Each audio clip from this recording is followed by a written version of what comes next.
Welcome to Making Sense, the podcast for people who want financial freedom without giving up their coffee, supported by our friends at Kiwibank. I'm Frances Cook. I'm an independent financial journalist and fellow financial freedom seeker who makes money simple for you. Imagine you're a career coach, helping women smash through the glass ceiling, get paid more, hit all their milestones, when suddenly you yourself hit burnout.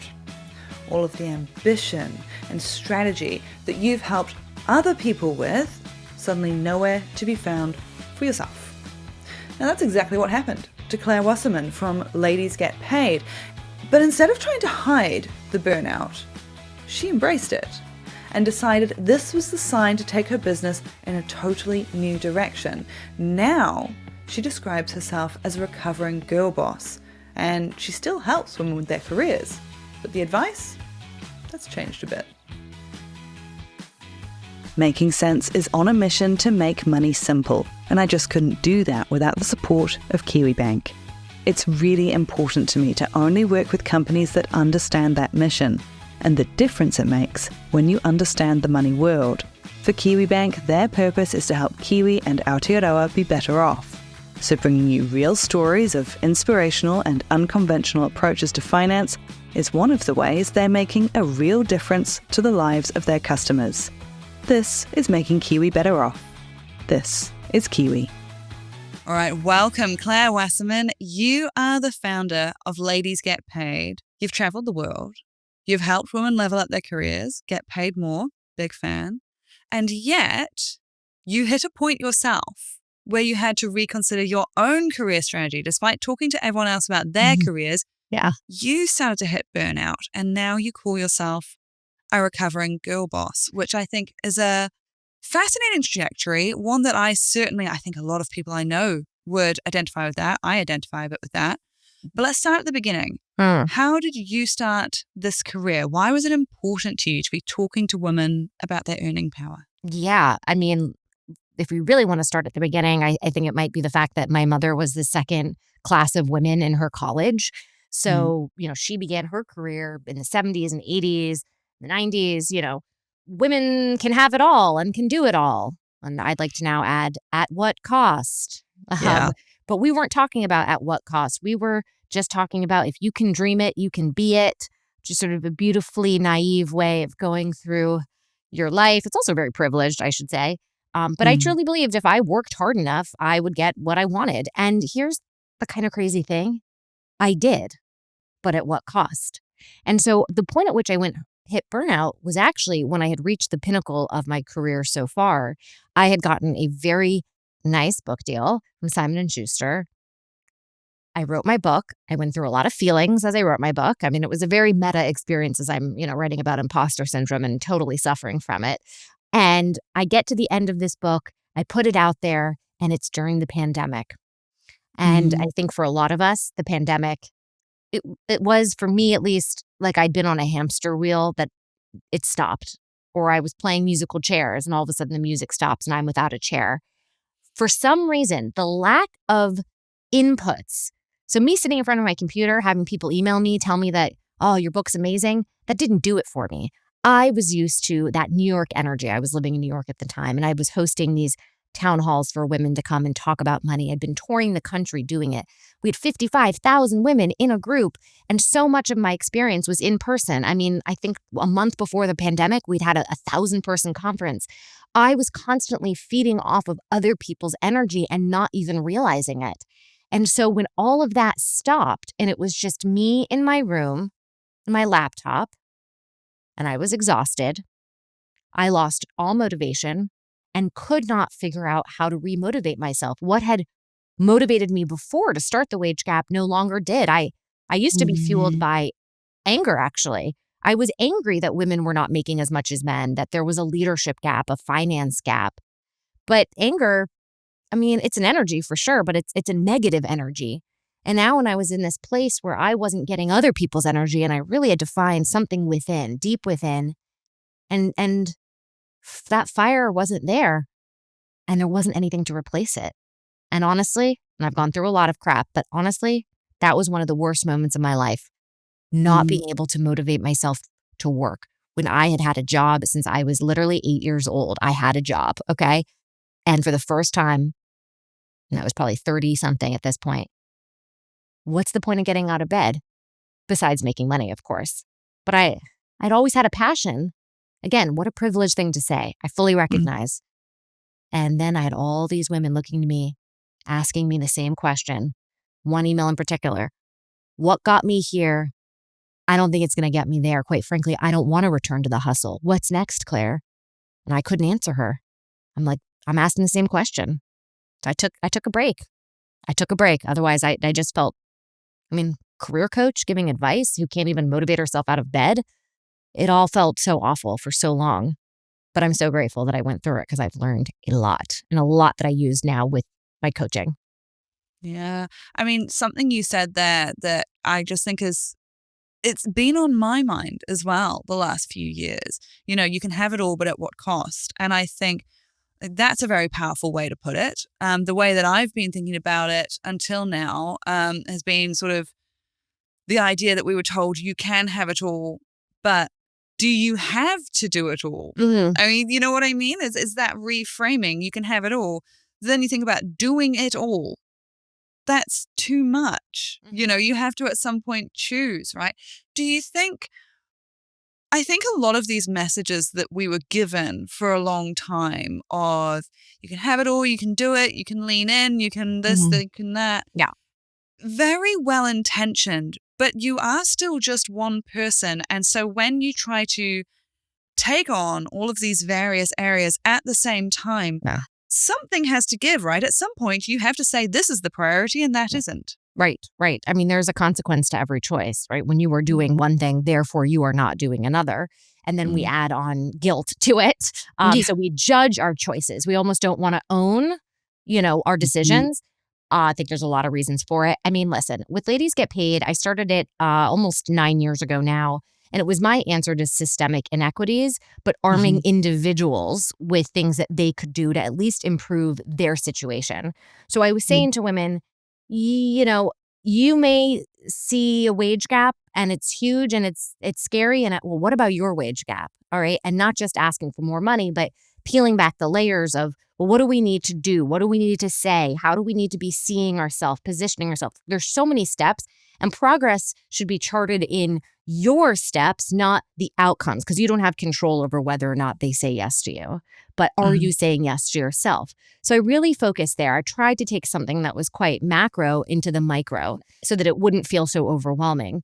What I kind of skipped over that I'm way more obsessed with now is, what is our personal definition of success? Because what I was trying to do with Ladies Get Paid in the beginning was ascribe a certain standard of success to everybody, meaning let's get you that promotion. Let's get you that raise. Let's get you into the C-suite. Let's get you to start a company.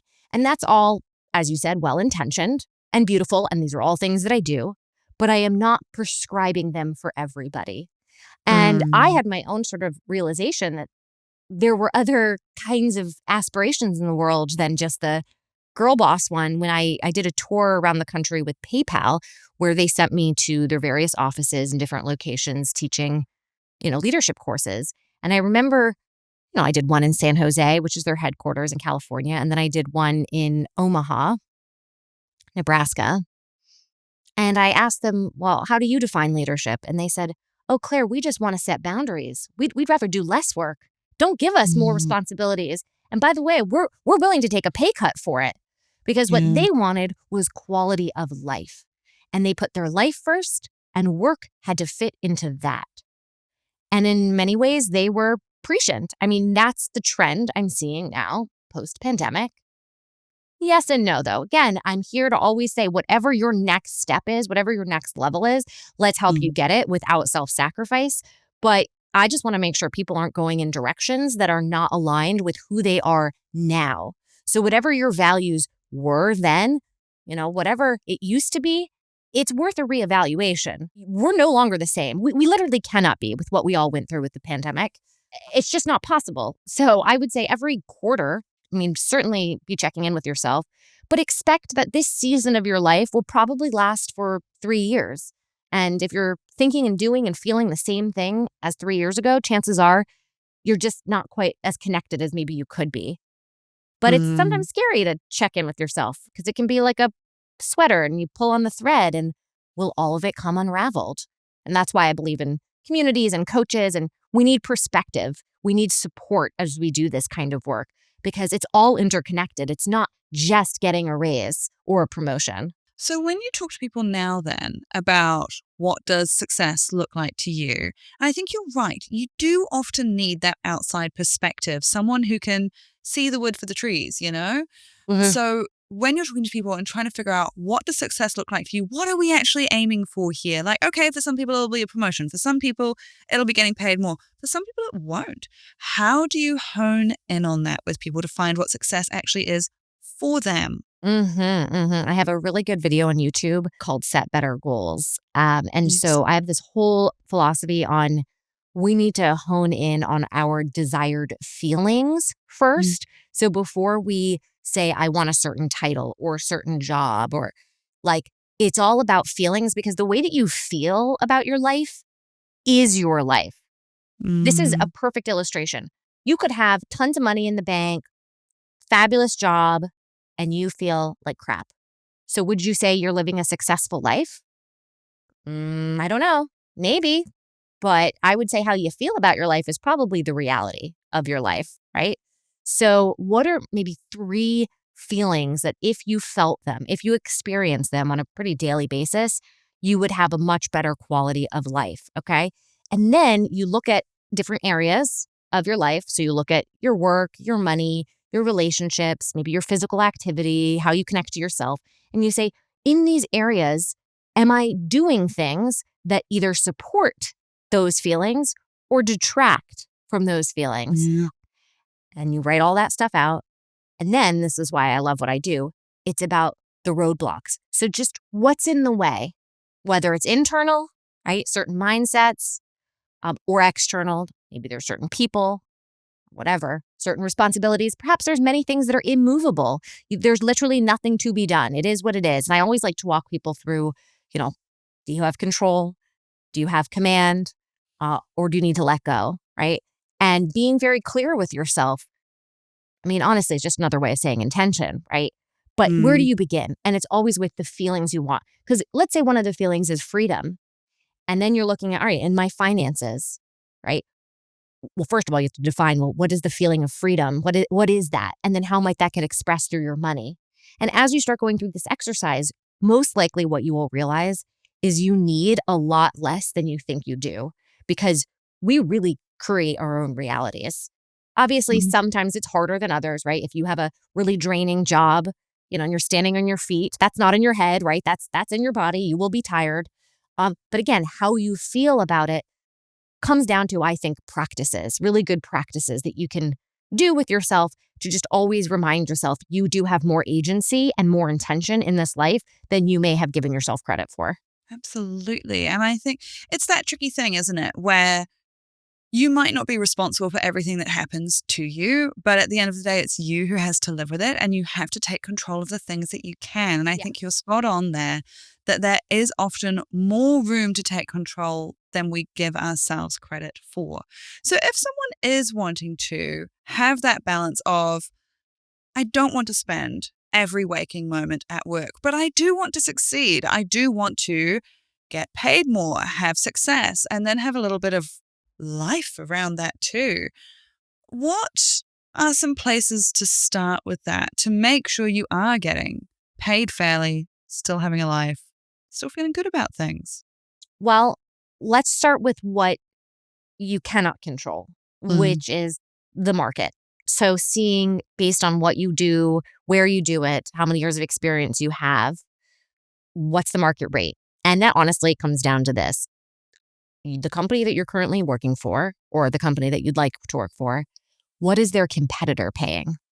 That's how they determine market rate. Talent, it's expensive. It's expensive if you leave. If you are a top performer at a company and you walk away and they have to replace you, chances are they're actually going to be paying your replacement something even higher because guess what? They have to poach them from that other company, right? They have to incentivize them to come. So it's market rate. So it's current market rate. We can go into more details about, how to do that research, but what's the ceiling on what you can make? And I've had a number of women come to me, and they just really can't get a raise or promotion. And honestly, it's because they are in an industry that is confused, in an industry that is imploding, right? Like media, everything is changing. That doesn't mean there isn't opportunity, but that's a person I might say, why don't we do some research about where the industry is going? Like, let's look at AI. Maybe the person who becomes very fluent in AI, they can become that liaison between an industry that's figuring itself out and where the future is going. So it doesn't mean you necessarily throw it all away, but we have to get strategic and we have to take blinders off and say, quite frankly, in this role, what is the very top that I can make based off of the current market? And now understanding if you are currently employed, what's their compensation philosophy? So who is getting promoted and why? What are they looking for? And at the end of the day, it has to be metric. So it's how the work that you do impacts the business bottom line. That's the case you always make. It's never I worked hard or some abstract, I did good work. It's can you take what you did and put it into dollars? And sometimes that means telling a story about time saved. You made things more efficient, or how you did something that impacted someone else or another department that in turn brought in the money. Because it's not always obvious. So that's why the onus is really on you to make that case, to do that sort of investigative detective work, to tell the story of not fairness and not hard work, but about, I am an investment in the company, right? When you give me more money, it's not a favor. It's because you're going to make a return on my work. I mean, we all have margins on our paychecks. Like no one's, I guess except for nonprofits, which again, there's going to be a cap on how much you can make there. And that's when you then take a big step back and you say, all right, cost benefit. If I can only make a certain amount more, then what are all of the other things that I'm getting that are of value to me? And that's a discussion of, well, where do you want to go? And how is this position, the skills, the network, the experience, buying you time even to get you to that next level? It's just a building block. And also nothing's forever. And so that also is my urge to anybody who's feeling quite comfortable and satisfied and sort of, let's always be scanning the horizon, not in an anxious way, but in almost the brushing of our teeth every night, the building of relationships, the researching the industry. Where is it going? Looking for opportunities for the company to make money, finding allies in the company, paying it forward, connecting people, right? That's you investing in your future so that when it's time to make a big move, it's not going to feel so scary. Yeah. Yeah. I think that's a really good point. You mentioned at the beginning there about the research you can do to look at pay rates, to look at where the industry might be going. And I think people do get overwhelmed when they think about doing that, this idea of researching and looking into it. Where do you start if you're thinking, okay, I think I might be at a spot where there's not much future here for me in terms of progressing. I'm getting a little boxed in. I want to get paid more. I want to be super valuable. I understand I have to make that case to the company. How do you start researching what could be some valuable places to be going in your career and figuring out who's paying what for that? Because companies do love to keep that information close to the chest, eh? Yes, they do. Okay, so you asked sort of a two-part question. So one is, where do you know where there's kind of momentum, like what industries are growing or good companies? And then there's how much are they paying? So let me start with doing creative research around who are the key players out there, both companies and people. So let me walk you through my exact process that I do with my job seekers. We start with brands that you love, as well as problems that you want to solve. Okay. So let's say let me give you a good example here. There's a woman I was talking to recently who is a nurse and she wants to go into tech. She understands there needs to be a bit of a bridge. So she's looking at healthcare tech, having a little bit of hard time showing that her skills are transferable. And I said, how about you make a list of all of the companies, all of the brands that you interact with, either on a daily basis or you've been in touch with because of your current job. So do you use any kind of, for example, my son has a stent in his heart, right? That was created by a biotech company. And when I gave that example to her, by the way, she totally lit up. She said, oh, yeah. We have these, equipments. And all of a sudden she realized that on a daily basis, she interacts with so many brands. And not that she's emailing with them. No, she's literally touching equipment or she's using a certain software platform at work. I said, you begin there, okay? Because the story you tell for why you're ready for this job, you actually have it because you have experience with it. You've been a client of theirs or a participant in their brand. But let me tell you how this pertains to research. You put that name on a spreadsheet and then you look up, first of all, the people who work there and take a look at how long it takes for somebody to move up, how long they're there, right? This will give you an indication if this is a culture that rewards from within. And then, of course, find somebody in the department that you'd like to go in. You put their name down. You're not reaching out to anybody yet. You're using this as a starting point for research. The next step is looking up first the competitor company to the original brand. Okay, so it's the stent company. All right, what are some other stent companies out there? Okay. Then you also look up, based on the people that you researched, both the president, CEO, and then one or two people in the department, look up where they used to work.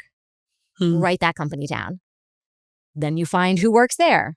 And then you find the competitor and you keep going. And it's a very easy way to amass a spreadsheet of a ton of different targets that are all tangentially related, starting with you. It was connected with you from the beginning.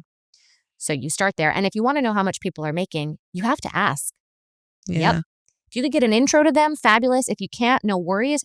Cold LinkedIn message them and tie it to a higher purpose. Hey, if we don't talk about our salaries, I'm worried we're all getting underpaid. This is a wonderful way to be an ally. I'm doing research. It looks like we should be making X. I'm curious if you'd be willing to either share how much you make, if that's too much of an ask, just at least telling me I'm on the right track, right? Just ballpark. What's the worst that can happen? What, they're going to call your boss? I mean, now that I say that, maybe somebody goes, oh gosh, Claire, they will. And now I'm freaked out. I mean, really, they're not. They're not. This is a wonderful networking strategy, by the way, because you've just raised your hand and said to them, I'm in it for all of us. I'm not just asking for me. I'm doing this to set the example that we should be discussing salaries. And I want to do the same for you. And by the way, you're also giving them options. You're not straight up saying, how much do you make? You're saying, how much do you make? Or if you feel more comfortable, here's the research I did and tell me if I'm off base.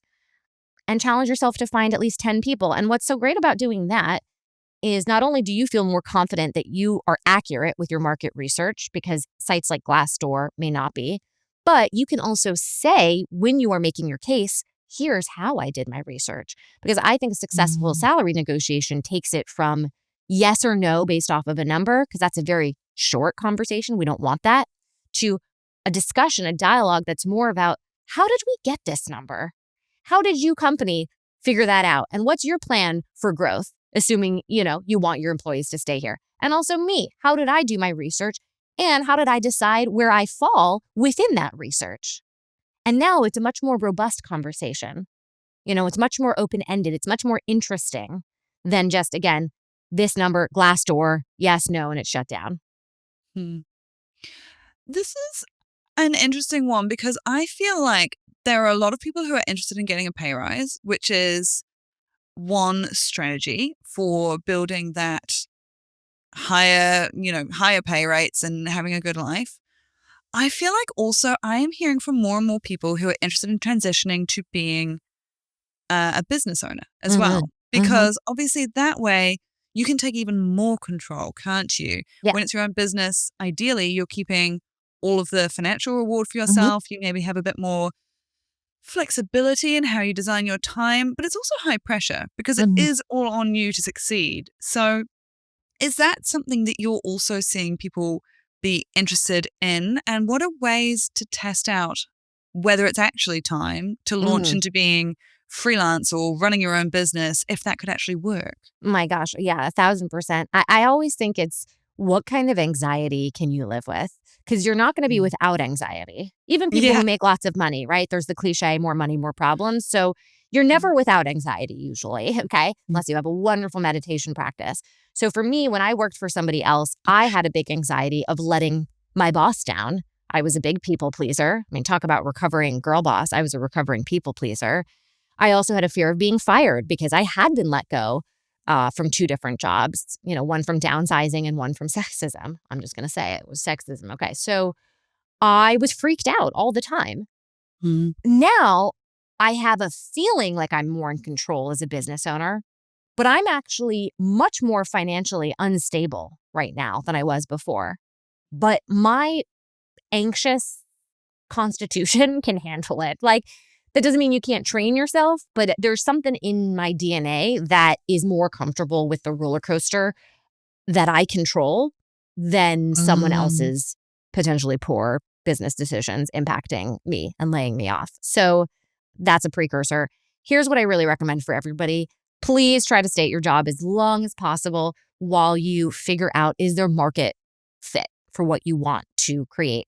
And I'm going to give a little bit of a secret here. There's a lot of times where you could create something, charge people for it, and you don't even make it. You wait until somebody says, yes, I will pay you, and then you make it. Obviously, it completely depends on what you do. But I'm talking about pre-sales, right? I frequently have put up on my website, I give this talk at a company, here's the outline, key takeaways, but I haven't yet written that speech or ever performed it. And then a company reaches out and say, I want to book you for it. And I get 50% up front. And then I see that as almost like a book advance, right? Now I'm being paid to create this content. So again, totally depends on what you do, but even actual, physical products, pre-sale, right? As long as you set expectations, hey, you're going to get this. And in the meantime, I'll send you a sticker or thank you, or I'll post on social media. Like, there could be a thing of value that they immediately get, but you don't have to, spend all this money up front buying inventory and then find out nobody wants it. So it's so critical you do your market research. And I actually have a whole class I've given on, big vision to small steps. The other thing to also be very clear on is, do you have a plan to manage your time and energy properly? And a big one on that is, do you know how to prioritize? I have learned the hard way. But when you are a solopreneur and you're doing all the things, you end up doing none of the things. So it's really being very clear with yourself what needs to be done now, in 2 hours, in 2 days, in 2 weeks, and then being open to change. And then there's the organized chaos of it all. I think running your own business is the greatest marathon. I mean, it almost feels like a masterclass to learn how to live, because you have to think of the future. You have to be in the moment. You have to manage your anxiety. You have to undo a lot of socialization. You have to be good with money. I mean, it forces you to examine so much of your life. It is not for everybody, but it is a learned skill. And most of us learn by effing it up. We learn through suffering. So again, highly recommend, reach out to me if I resonate with you or anyone else. Get a coach, read all the things. I mean, at some point you got to stop reading and you have to start doing, but people have walked this path before you. Take advantage of the wisdom they're offering. Yeah, exactly. And so many things there that are really chiming in a very, what am I trying to say? So many things that you're saying there that are really resonating with things that I've heard other people say, but you're saying it in a way that makes a lot more sense. I mean, to stick with the day job for as long as you can and to make that a success while you're building something on the side and testing it and refining it and deciding if that might be for you. I mean, as someone who is myself now a small business owner, I love the small business life. It's brilliant, but I was able to jump into it quite quickly because all of these things that I had been doing on the side that I hadn't necessarily been thinking about at the time as a small business move, but it all was able to, and I was like, I'm doing it. I'm going out on my own. I'm starting this business.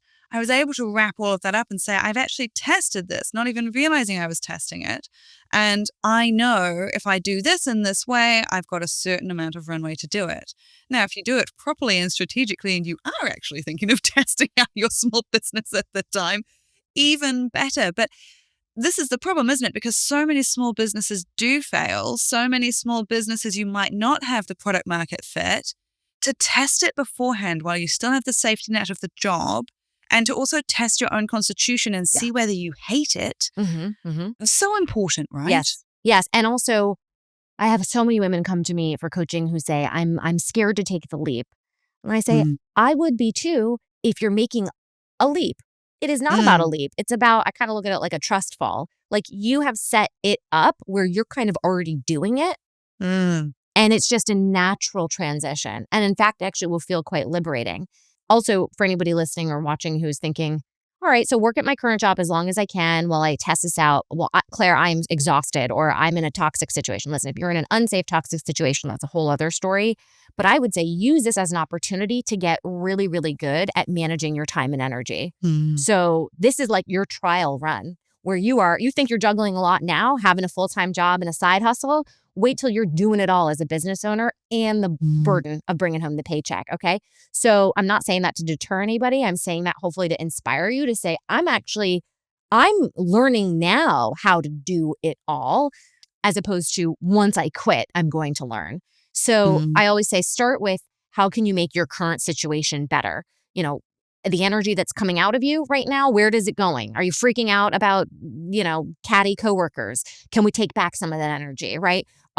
Is your boss micromanaging you? And, how can we now dialogue with the boss? So you sometimes have to make a different plan for all these different kind of outputs you're experiencing first. Then you say, now we're looking at this idea that I have. Something I have really learned, and again, I've learned it all the hard way, is whatever your idea is, try to think both bigger and smaller. And here's what I mean by that. Ladies Get Paid started with a hashtag, and it was fuck the wage gap. I was angry about the wage gap, and what the product was let's talk about money. Hosting events, women together, speaking about money. Then I would find a coach, a career or finance coach. We would split the ticket sales. So I never had to pay anything up front. It was just whoever came, we would just split the sales, and I would find them a boardroom because I had a lot of contacts at companies. And that's how it all began, with just let's close the wage gap.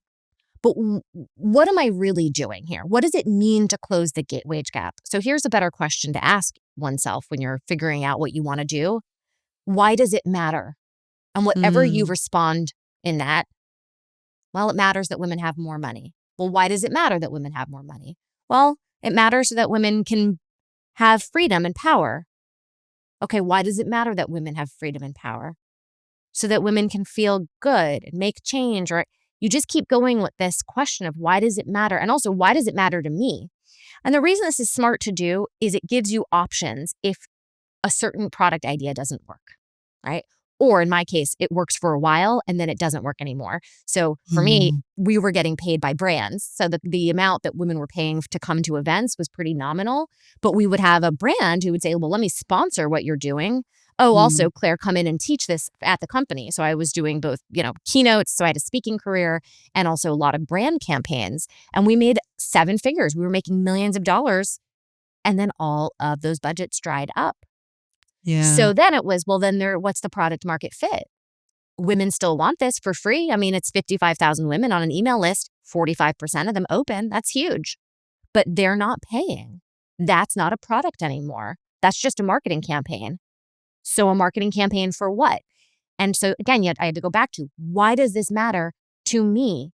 And that was to my point earlier of keep asking yourself this stuff, because what might have mattered to you 3 years ago might not matter today, right? Or might not matter to your customers today. And that's where it's very important to really talk to real people, to not just stay in your own head or to talk to other business owners, but who do you actually want to serve? And let me tell you, the game-changing question that I asked a number of these women is this: where are you currently spending your money to solve this problem? So it's not about good idea. Oh yeah, I would do that.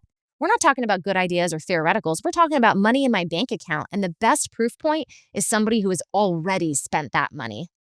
Where are they spending it? Why are they spending it? How long did it take them to spend it? And that question changed a big trajectory of the kinds of products that I'm now putting out for Ladies Get Paid.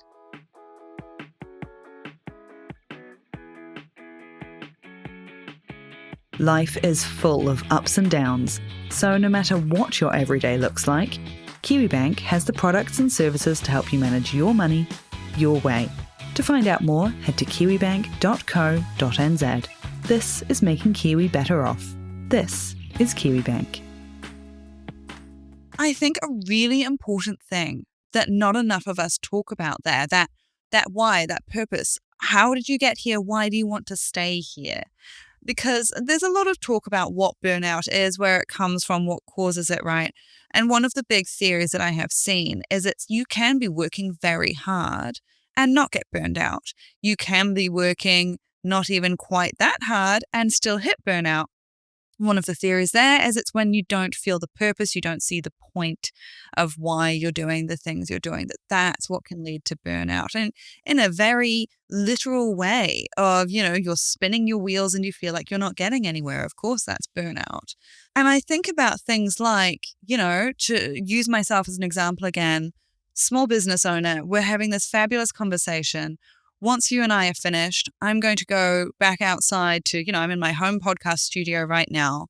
I'll go back out to the husband and the baby. I'll have lunch with them, help put the baby down for his nap, then come back, do a bit more work. I might make up that time later this evening once we've got both the kids down to bed. I often do a little bit of work between 7 and 8, just sort of finish some stuff off. Now, some people would absolutely hate doing that evening work, not worth it. To me, the fact that I'm still very keyed in with my kids' days. I'm going to go pick up my son from daycare later, and we might hit the park together for a bit. Doing that evening catch up is super worth it. And I don't think there's a minute of my day that isn't scheduled. Every single minute I'm going boom, boom, boom, boom, boom onto the next. And I know exactly where I'm going to be all day. And it is very hard work. It is very high energy, but I feel like I'm very present in these very important parts of my life, which I think is what saves me from that burnout. I have a job that I believe in, helping people get financial empowerment.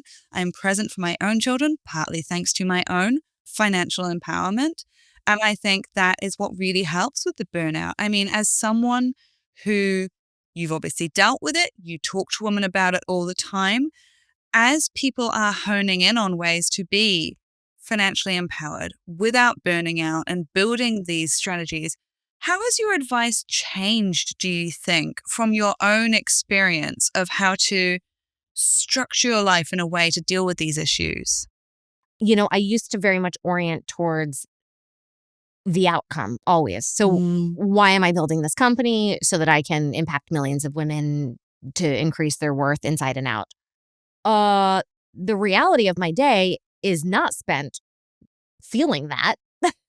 I'm dealing with, I don't know, our website breaking or, you got to love the building process. Okay. So you have to kind of divorce yourself, unhook yourself.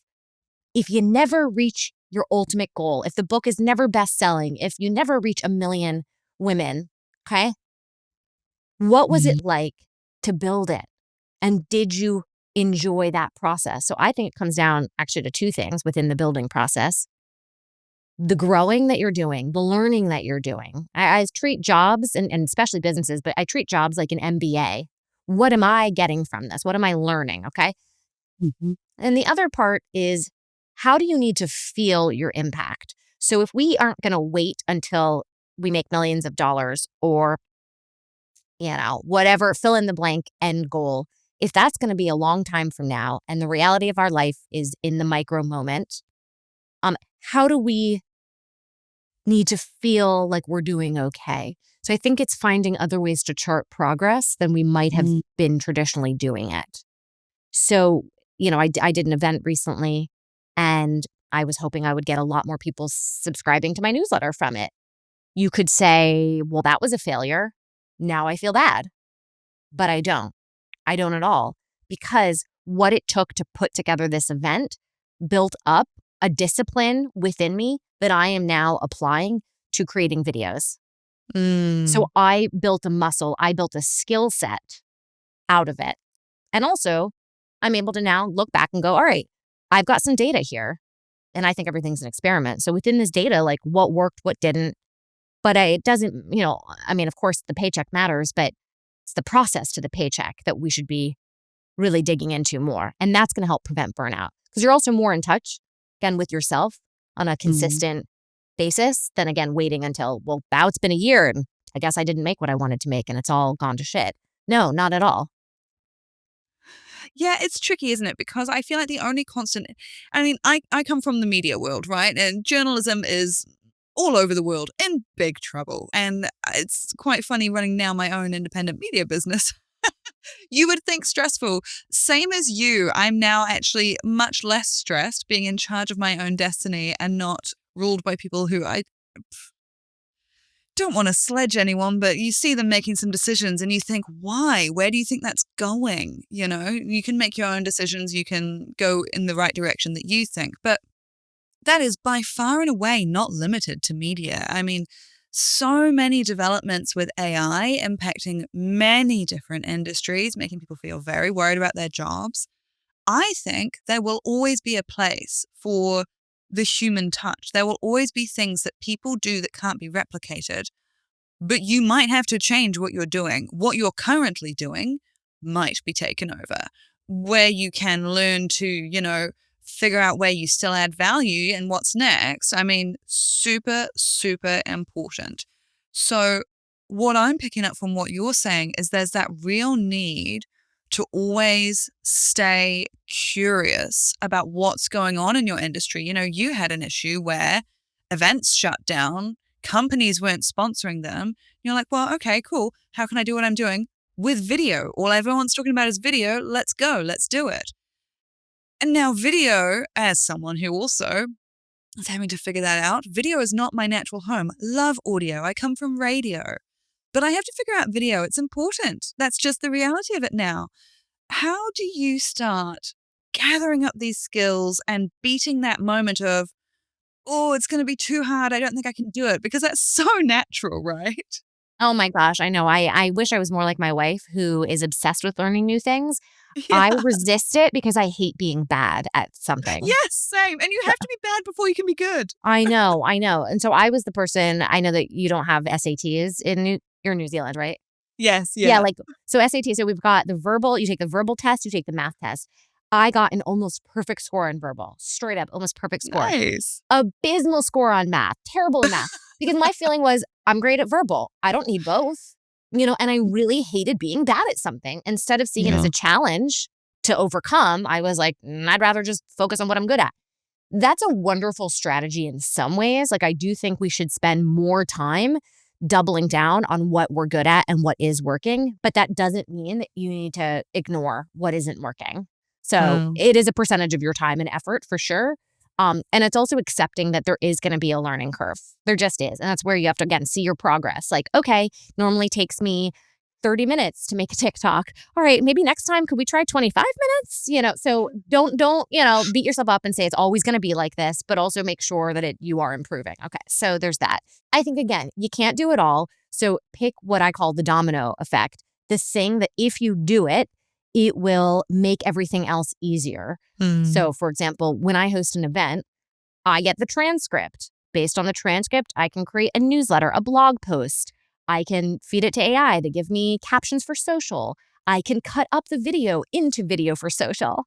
So what I'm mostly focusing on in a given week is creating that one piece of content that can be repurposed in all those other ways. So again, somebody listening might go, that's not what I do for a living, not relevant to me.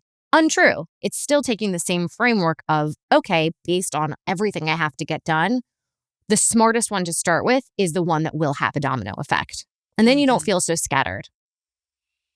Yeah, that's brilliant. And if someone is thinking about ways to achieve these things as well, it's funny, isn't it? Because we talk a lot about needing to have a public profile.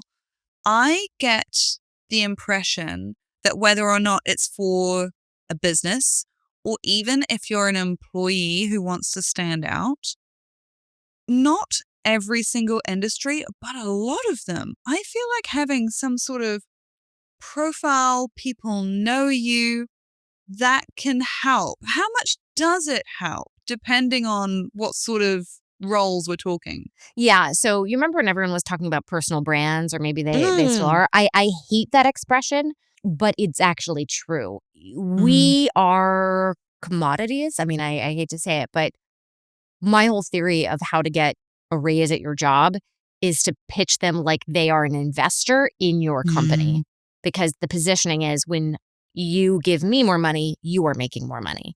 If we use that analogy, I'm effectively saying you are the product. Well, you're the company that makes the product, right? You are the LLC of me. So what do you have to do? You have to become known. You have to build a brand. And another way to say that is, when people think of you, do they have anything to say? Could they describe you? And that's a big, scary, philosophical, existential question to ask yourself. But you might want to look at, how do I solve problems, right? How do I solve problems at my job? And also, what am I curious about? What drives me? What moves me? What have I learned? Who inspires me? All of that is fodder for content. So I highly recommend every single person should be posting on LinkedIn. Millions and millions of people are on there. Only 1% post. The algorithm will favor you. The reason you're doing this is it's like networking without having to leave your house and make awkward small talk. You have control over the conversation. You are putting something out there, and it's not this like bragging or victim, I need a job, someone help me. No, you are sharing something that provides value to another person. Hey, here's something that I did at work and like my biggest lesson, in doing it. Or, you could be sort of funny, whatever your personality is. When you were posting, you were in the feed. Now people are noticing your name. This is like advertising 101. It's all about consistency. Brands constantly want their name to be out there so that over time, they're sort of embedded in your subconscious. Anybody who's been, retargeted on Instagram knows this. The more you see something, the more familiar it becomes and the more you seem to trust it maybe. And hey, maybe next time you'll buy it. Same thing here. Why wait to start putting yourself out there when you need something? Do it now. And you're also kind of honing your voice. What do you have to say about your job and how to do it better?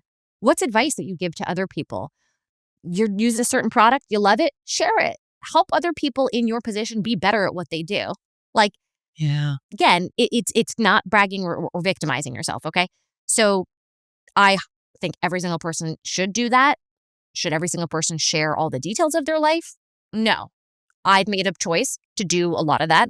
There are certain subjects off limits to what I share, but transparency is a through line in all of my programming, right? Like in my own podcast, I'm coaching real women through work-life challenges.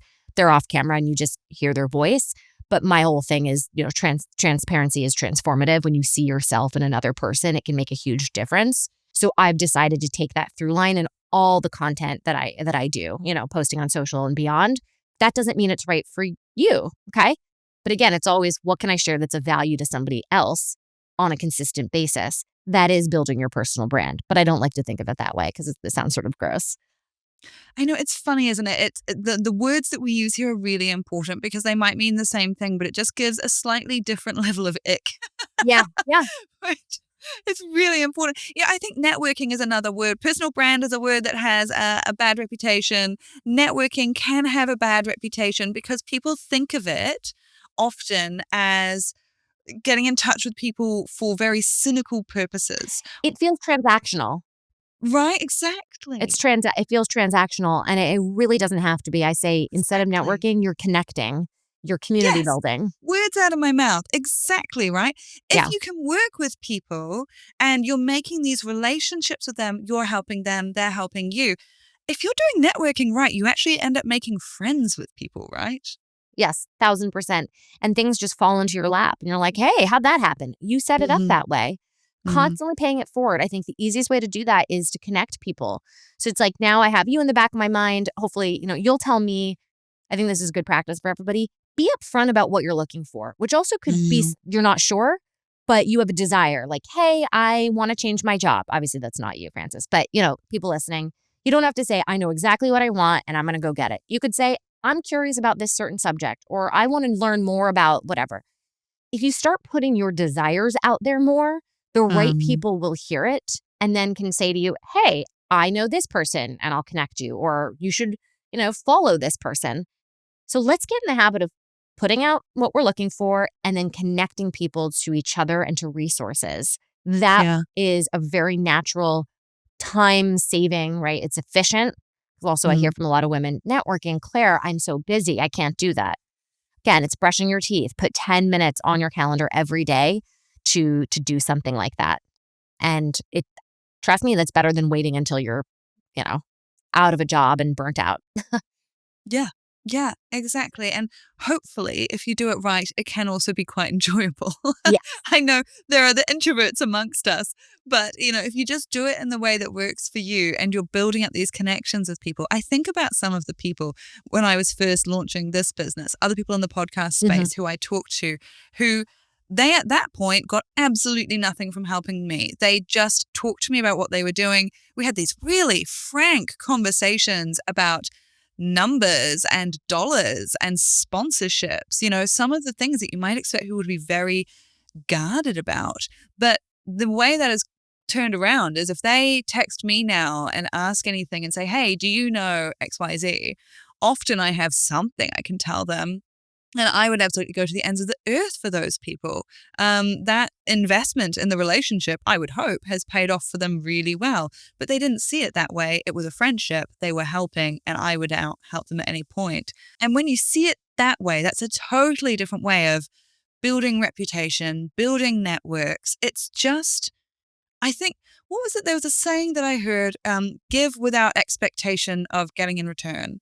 And that is actually the biggest way you will get something in return. But I also think we should all be strategic and not spend too much time in areas or on people that aren't quite the right fit. Oh, there can also be energy vampires, right? Yeah. So there's also that. Or if there's an efficient way to do something like, this woman I follow, she recently said, everyone's asking me to mentor. And somebody said, hold office hours. Like, once a month or every, once a quarter, so maybe there's something that could be done in that way. Those of us in business, but also just women in general, a lot of us now realize more for me does not mean less for you. Like that rising boats really do, or rising tide lifts all boats. I feel totally like that with speaker stuff. Like if you come to me and you say, Claire, how much are you charging? I want you to charge more because I don't want it to be a race to the bottom, amongst us. Also, if I'm not the right fit, I want to refer you and vice versa. Like it's not a scarcity. Like there truly is room for all of us. I want to learn more about how to monetize my podcast. So maybe you could help me there. Right. And then I'll refer guests to you. And it's just a win-win-win-win-win-win. Really, we're not competing in the way the workplace used to make women feel. And some still do feel that way. But usually I get that from person saying somebody older made them feel that way. Yeah, definitely. People who have often, unfortunately, been through a very competitive environment and been burned on that, they might hold on to some of those older ways, which it's a shame, but I can understand how they get there. Doesn't mean I want them to do it to me, but I can understand how they get there. Is there a question that you get a lot, and what's the answer to it? I think it's seasonal. I've for a long time it was how to get a raise. Less questions about that now. Way more desperation around jobs. I would say the number one question is I hate selling myself. It's not really a question, but it's more of a mindset shift. And then they're just like dragging themselves through the job search process. And I really try to help people get energized by it. I see it as something empowering. So it's, just Claire, I hate selling myself. Or how do I turn off the inner critic? Like I have voices in my head that are just making it really harder for me in life and work. Those I think are the two big ones right now. Yeah. Which is sort of a depressing place to be. I guess I kind of traffic in depression because, people come to me when they're having problems. But my favorite thing to do is to find another way in, just to look like how can we look at this in a more creative, expansive way? How do we unravel it to its very parts and then say, okay, now that we've got all the puzzle pieces in front of us, what's another way to put it together? So I think maybe the through line actually is I just feel stuck. Like I can only see things in one way. I can't get out of it. So general feeling of stuckness. And I keep telling women, you do not have to accept your current circumstances. You can make it better, but it's actually going to be we can make it better. So I'm really appreciative that you had me on here today. And I can't believe I get to reach a whole other continent. That feels so good. Well, I think there's so much we can learn from you. I mean, I've been following you for a while and I just see some of the information that you put out there and it's so relevant. I mean, I think what I want to leave this on is, your own experience as well, your own burnout experience, I think, and the fact that you are ready to talk about it as someone who's been so successful and helps people with their own careers to speak about the fact that you yourself hit burnout, I think is incredibly brave. So how has your life changed after that experience and what do you live by now to make sure you don't hit that point again? The universe is very funny. I think the universe gives us the exact blueprint for what we need to work on in our lives. And it usually comes in the form of a hardship.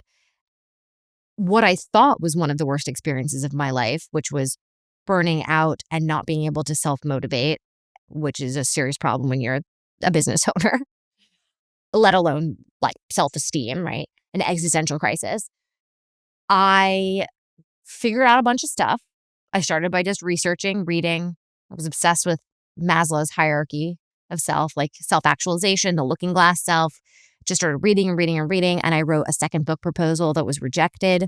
But then I turned the book proposal into a boot camp with 100 women and learned so much from them because I got to see all these things that I was figuring out being practiced in real time with real women. And I'm finally getting energized. Like I'm making kind of a pivot, right? I'm expanding what the Ladies Get Paid brand is. Like getting paid is not just money. It's worth on the inside just as much as it is on worth on the outside, right? So I'm like pivoting and I'm making it and I'm building back. And then I have twins and my son, 24 hours after birth, was diagnosed with severe congenital heart disease. And 7 days later, he had open heart surgery. Wow. He's actually at the cardiologist right now. So I apologize. I was getting some messages and everything's fine now, but he's gone through a number of open heart surgeries, has that stent, was in the hospital for many months, withdrawal from fentanyl. I mean, I've seen my son's heart with my own eyes. Wow.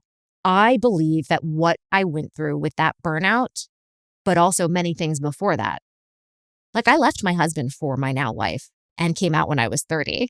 I've been sued by a group of men's rights activists for gender discrimination and then got a book deal because of that lawsuit and all of the noise I made. I had gotten very good at turning horrific experiences into something empowering, something I could leverage. I'm obsessed with it. I always say I like to alchemize shit to gold. So I'd been doing that over the years when finally I was in a situation where I would never wish this upon my worst enemies to go through this. And this is going to sound fucked up. I still think my burnout was maybe the worst. I tell you what, you've listed some big challenges there. Really, it was. Because it was an existential crisis, whereas the other one was my son's crisis. It was his, so my heart is ripped out of my chest for him, and the suffering he has to go through. So it's another level of suffering for sure. But there's something about losing yourself. I don't know who I am because I am no longer motivated in the way that I was. It's not as scary as your child almost dying. It's a different kind of suffering, but I guess one in which I felt at fault for, right? I piled on guilt to it. How did I get here? Why can't I get out of it? Whereas when you're in a situation where clearly, this child is ill, I didn't feel guilty about it. I didn't cause it, It was, I got sort of religious about it. I was like, God wants this, So it weirdly felt a little preordained, and I had to just reconcile with the preordained versus the burnout I took responsibility for, and therefore I burdened myself with it. So it's an interesting question you ask because of how that burnout and the comeback then led into this next massively meaningful chapter of my life also.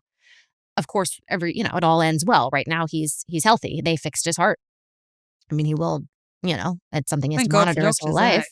But, it doesn't always have a happy ending for everybody. So I can also speak from a place of privilege.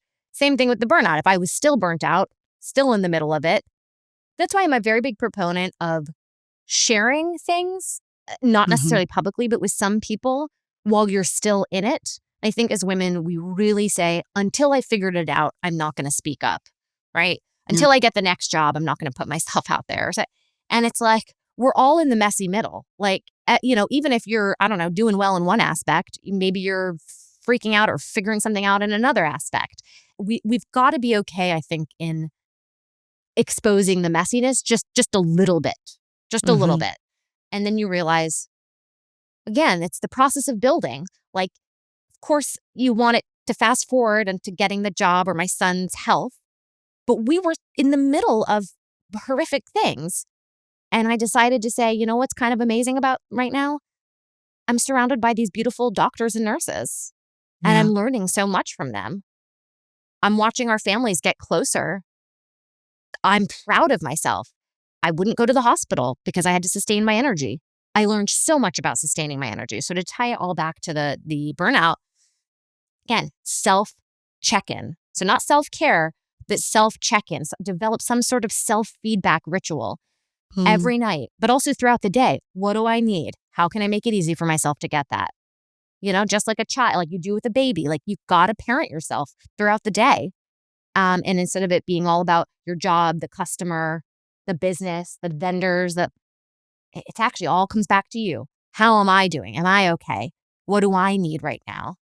And small little tweaks throughout the day. So yeah, it was a self connection that was born out of first the burnout, but then really underscored by my son. So, thank you to him. It really is a phoenixing moment, I think, for a lot of these things, right? Where you go through the fire and it's not a fun thing. It's not going to be something you enjoy. But if you can build something out of it, you do come through the other side, don't you? With these skills that you can use in so many other areas of your life and that are so important. Mm-hmm. Yeah, I actually just taught a class on how to transform obstacles to opportunities. And I have 6 phases that I when I look back at all of my experiences, I really charted these different kind of phases that I kept passing through for each experience that helped me process. And then once you process, and not that it's ever finite, right? Like you might still be processing these things many, many years later, but you have to really go through, feeling the feelings, right? Not trying to make something of it too quickly because then it's toxic positivity, right? But once you sort of move through these phases, there's the leveraging. Like, okay, now what are we going to do with this? How do I make this work for me? And I have these 3 questions that I'd like to share if you don't mind. Yeah. So what does the universe want me to learn? And a way to answer that is listing all the ways that you're suffering and then finding the flip side. Okay. I was working with this woman, she had cancer. She was diagnosed with cancer. She felt awful. She couldn't work. She was scared. She was isolated. What's the flip side? Feel amazing. Work at something you love. Be fearless. Deeply connect with others. She was not doing or feeling any of those things pre-cancer. It's not like she was living the best life ever and got cancer. So she realized throughout this cancer experience, oh my gosh, this is the universe blueprint telling me the things that are most important, that if I pay attention to them, if I take action towards them, I will live a better life. Question number 2, all right, how can this experience benefit me? And another way of putting it is, okay, well, what is this situation giving me? Right? We know all the ways it's taking from me, but what are all the ways it's giving to me? And another way to ask that first is maybe like, well, what am I looking for? What am I looking for? And then how is this situation in any way giving that to me or making it easier for me to get that? And then the last question is, if I were a character in a movie, what would I do next? That maintains that perspective, right? That distance. If you are watching yourself in this, oftentimes you make choices that are healthier for you. Because in maintaining that perspective, you can spot opportunities that are good for you and you're not sort of living in a reactive state. But it all takes action, right? You have to do in order to feel. But I really do encourage everybody, you cannot jump from the suffering into the success. Like you got to go through the fire. And I don't think it makes you stronger, by the way. I think it makes you softer. And in that softness, there's wisdom. So it doesn't make you stronger, it makes you wiser as somebody who's literally gone through fire after fire. I love that perspective on it, that there's softness and then the wisdom. Yeah. Look, if people want to know more from you, I could keep talking to you all day, but I'm sure you have an actual life and children that require attention and all that good stuff. So if people want to know more from you, where are the best places to find you? Yeah, I have a free newsletter that comes out every week. So if you go to coachmeclaire.com, we're in the midst of redoing ladiesgetpaid.com, though that website works as well. And you can also find me on all social channels at Ladies Get Paid or Claire Gets Paid on Instagram, TikTok. Also, you can connect with me on LinkedIn, Claire Wasserman. And I have the capacity to take on just a couple more clients if anyone's looking for one-on-one support. But I've got other, free or very inexpensive tools to help you create a better work life. And like I said, increase your worth inside and out. I joke it's taken me 10 years to come up with the shortest sentence as possible. Yeah. The shorter and simpler it is, the harder it was to get there, I think. Yes, 1,000%. Yeah. So, but yeah, I have women in literally like 120 countries or yes, we are. I'm American and, like my in-person events have been in the US, but we do have women from all over the world. And I host events. I try to host events on a pretty regular basis. And I think virtual is great. I think it's wonderful that you can connect with people from all different time zones. And I think you might even be in the future right now when we're talking.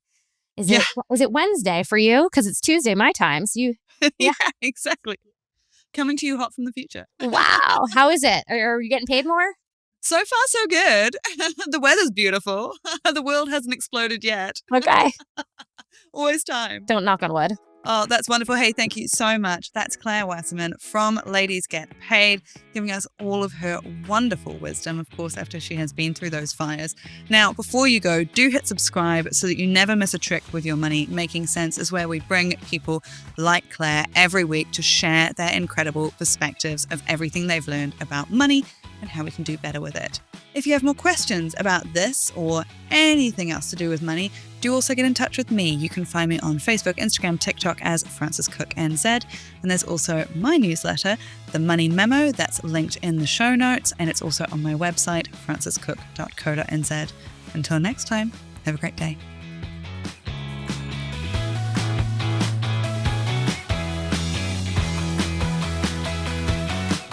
Just a note before you go. This podcast can only give you general information about how things work in most cases. It's not individual financial advice. We're all different, so some of this might not apply to your specific situation. Take what works for you, ignore the rest. If you're after individual financial advice, a financial advisor is always the best bet.